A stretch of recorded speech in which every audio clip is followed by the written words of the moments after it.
Dust whirled in the air as the westbound train screeched into the station at Dustrock, Arizona. The summer sun blazed high, turning the platform into a griddle. Off stepped a woman, alone, clutching a worn carpet bag and a heart full of hope. Clara Winslow's boots hit the cracked planks like a declaration. She wore the same sky-blue dress she'd worn when she pawned her mother's locket, the last thing of sentimental value she'd owned, for a one-way ticket west. A lady like her didn't belong in mining towns, but this was her last chance. Her plan was simple. Get work as a teacher or seamstress, anything to escape the ghost of a ruined life back east. She didn't count on the heat, the stays, or how hunger clawed at her belly. But someone noticed her. From under the brim of his dusty hat, Eli Cartwright watched the new arrival with a slow ache growing in his chest. He stood leaning on the post outside the sheriff's office, his spares catching the light, and a half-broken heart beating behind his steady gaze. Something about her posture, the way she held herself tall despite the wear of her dress, pulled at him. He hadn't seen a woman like that in a long time, and he sure hadn't felt anything in longer. Chapter 2. Stitching Together the Pieces. Clara wandered through town asking after work. Doors closed politely, some not at all politely. Finally, she reached the general store where the kindly owner, Mrs. Godfrey, took pity on her and offered her a cot in the storeroom, and enough work mending clothes and ledgers to earn her keep. Eli watched her from a distance for days. He kept his thoughts quiet, working his cattle outside town, mending fences, and helping the sheriff when things got rough with outlaws and drifters. But every time he passed the store and saw Clara's silhouette behind the dusty glass, he felt something shift. She reminded him of the life he could have had, should have had. He finally spoke to her one morning when her fingers slipped and a bolt of cloth tumbled to the ground outside the store. "I'd say that fabric's not getting anywhere on its own," Eli said, crouching beside her to help gather it up. She looked up, startled, brushing a wisp of hair from her face. "I suppose not. But some things are worth chasing even if they're halfway to gone." It was a strange thing to say, but it lingered in his chest like a spark catching dry kindling. "I'm Eli Cartwright," he said, extending his callous hand. "Clara Winslow," she replied, meeting it. They held each other's gaze just a moment too long. Chapter 3. Ghosts and Gunpowder.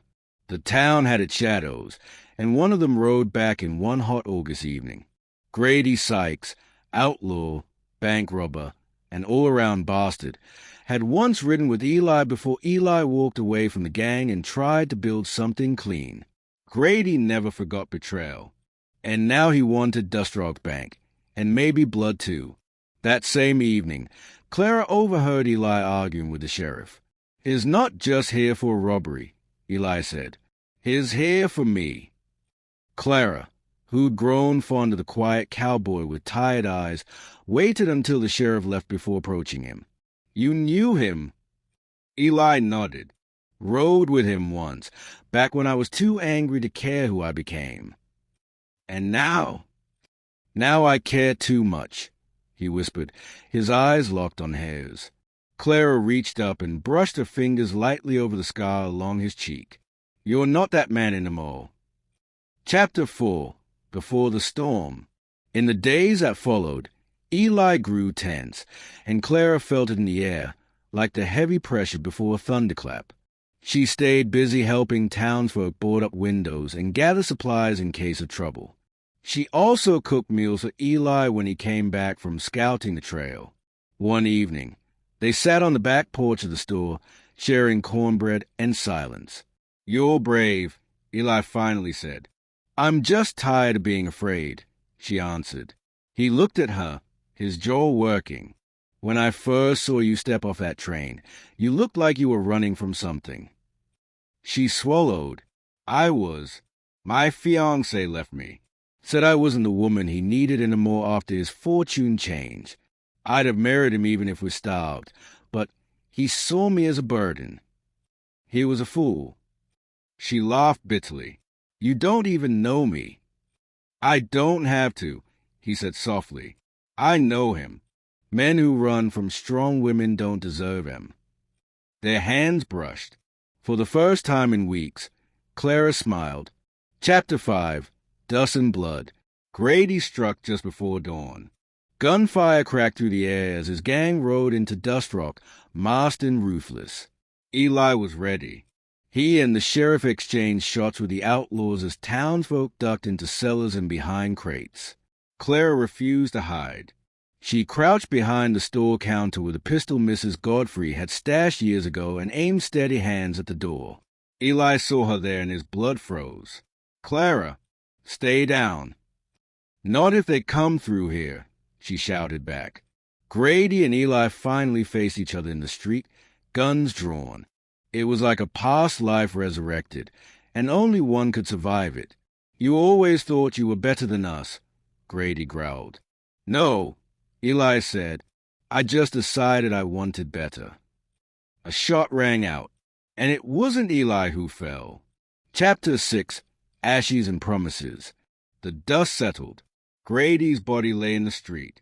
Clara rushed to Eli's side, shaking, tears streaming. He was wounded, but alive. "You idiot," she choked. "You didn't even duck." "I figured if I was gonna go," he whispered, grimacing, "I'd rather it be while looking at you." She laughed through tears. "You're not dying on me. Not now." The town hailed Eli as a hero. The sheriff offered him a deputy badge. He refused, but took the respect. Clara nursed him through the worst of the wound. He healed slower than he liked, but faster than expected, and she was there every step. Chapter 7, The Life They Made. Weeks passed. Summer faded to autumn. Clara kept the sewing corner at the general store, though now she taught a few girls needlework too. Eli rebuilt a small ranch outside town, one abandoned after the drought. He invited her out one morning, showed her a house halfway finished. "It'll need paint," he said, "and maybe a lot more nails. But it's yours, if you'll share it with me." She didn't speak for a full minute. "I sold everything for Ticket West," she said quietly, tears welling again. "I never guessed I'd find someone who would fight for me, who'd see me." Eli stepped forward and took her hand. "I saw you the moment you stepped off that train, and I've never stopped." She kissed him then, right under the open sky, with sawdust still in the air and a wind carrying the scent of new beginnings. Epilogue. Years later, folks in Dustrock still told the story of the woman who came west with nothing and the cowboy who loved her back to life. Their ranch grew, and so did their family, and above the mantel in their parlor hung a single locket, reclaimed from a pawn shop in the next county, a reminder of everything they'd lost and everything they'd found.